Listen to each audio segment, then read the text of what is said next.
This lived up to the hype in a major way. I mean, I had this circled on my calendar all day on the schedule, and I was really looking forward to it. Noah Lyles, knowing, I think there's an additional layer to knowing when he's not the favorite, the guy you're pulling for, and this race, I mean, unbelievable. I think we can, I've gone on already longer than the race has gone on, but just for anybody who somehow missed it, this is Noah Lyles, the American.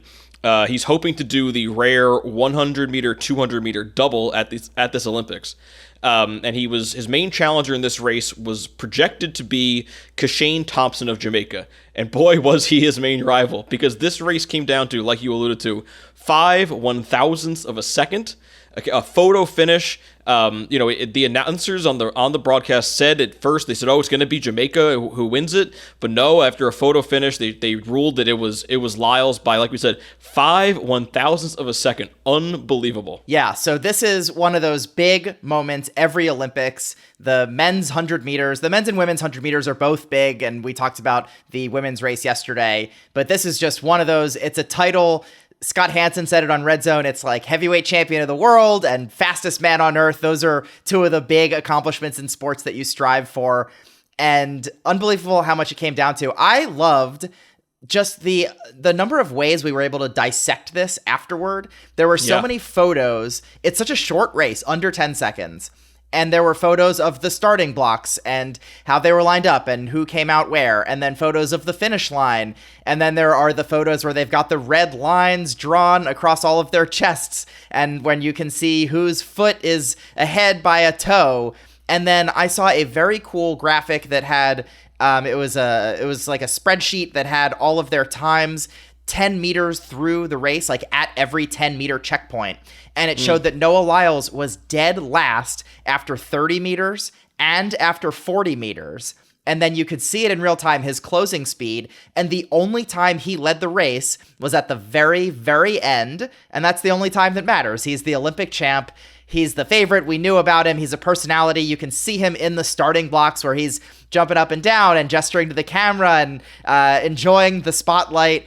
I think a lot of people knew him from the Netflix show, which I'll admit I have not seen, but I know a lot of people were very familiar with him from that program, and he's just a guy who loves the camera, and that's the kind of thing that I think Americans love, athletes who love the camera when they're winning, and that just makes it more exciting when you're a personality like that. Usain Bolt was the same way. Obviously, he was a guy who loved the camera and came through and would win the 100 and the 200 at the Olympics, and so a huge, huge moment for Noah Lyles. Whatever happens from here on in, he's the 100-meter champ, and he's had this. But now this is his tougher event, so he does have a great chance to get that double, the 100 and 200, which we knew would be very difficult, but he got the hard one out of the way first. And yeah, like you said, it was a strange moment on the TV broadcast, but very, very cool. This is one of those moments when we look back on this game's, 10 years, 20 years, 30 years down the line. This is something we'll remember is this race, Noah Lyles tonight winning the 100 meters. It was so, obviously it's so close, but it was so close, all throughout this whole race, top to bottom. Obviously it's just 100 meters, very, very fine margins there. But, to my naked eye when I was watching the race, I think partially because his start was so slow, I thought, gee, he got fourth. I was really surprised. So if I can read off some times here. So Lyles ran a personal best 9.79. Thompson's personal best had been 9.77. Lyles had been 9.81. So Lyles bested that. Thompson was a hair shy of what his personal best had been. Fred Curley of the U.S., he took bronze at 9.81. Fourth place was 9.82. Last place was 9.91.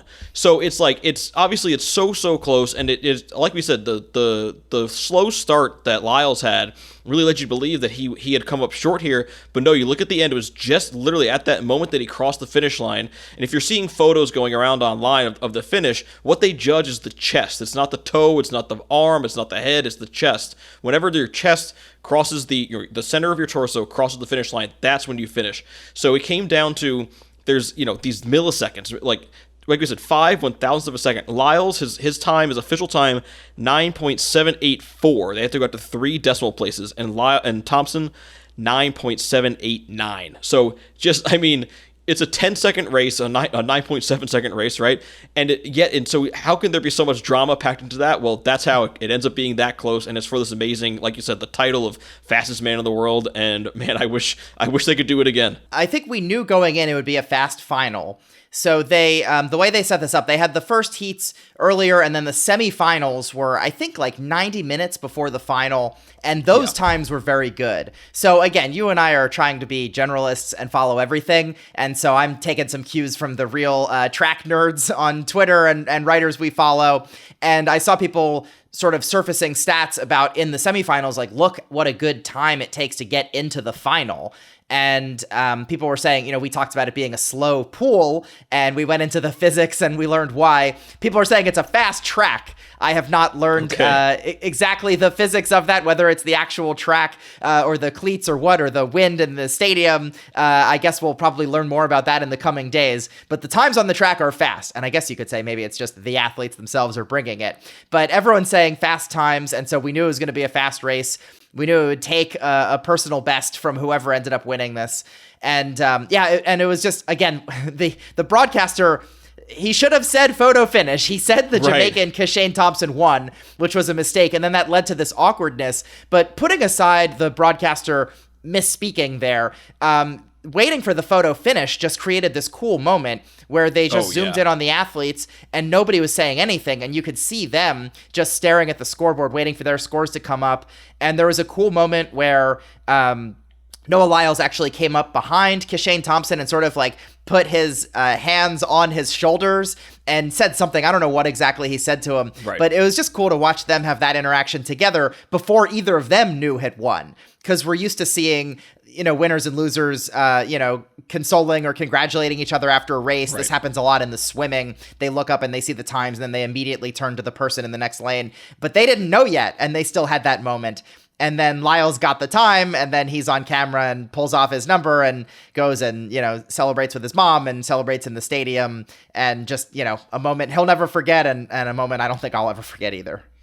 Yeah, just to expand on your point about it being a fast race. So we had, in addition to Lyle's personal best, there were 2 season bests and 2 national records that were set. So 4 other runners who finished off the podium, or I'm sorry, that one of those is actually is Fred Curley. But then you had runners who finished off the podium also running the best they've run either this year or the best in their country's history. So yeah, everyone brought their A game, and that made it a really, really exciting event. Yeah, and I think as we talk about what the big events are moving forward, I think now there will be even more attention on the 200. There would have been already to come see Lyles, especially if he had not won gold here, people would have wanted to tune in to see him try to win his first gold. But now that he's got this one, I think it's an even bigger event that people are going to try to see him get the double. Yeah, because for anybody who's new here, the reason we're emphasizing the double is because no American man has done that since Carl Lewis in 1984.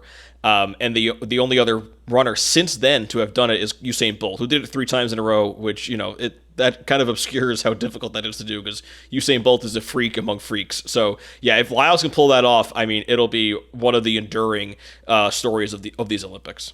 Yeah, and I guess we should say, by the way, first U.S. sprinter to win this event since 2004. Of course, correct. Usain Bolt was standing in the way for much of that time, but it had been 20 years since an American won this race, and he had won a world championship before, but now first time winning Olympic gold here in the 100. So very cool moment. And with Curley taking bronze, it's the first time they have 2 Americans on the podium since that 2004 race. So all around a great day for the Americans in that race.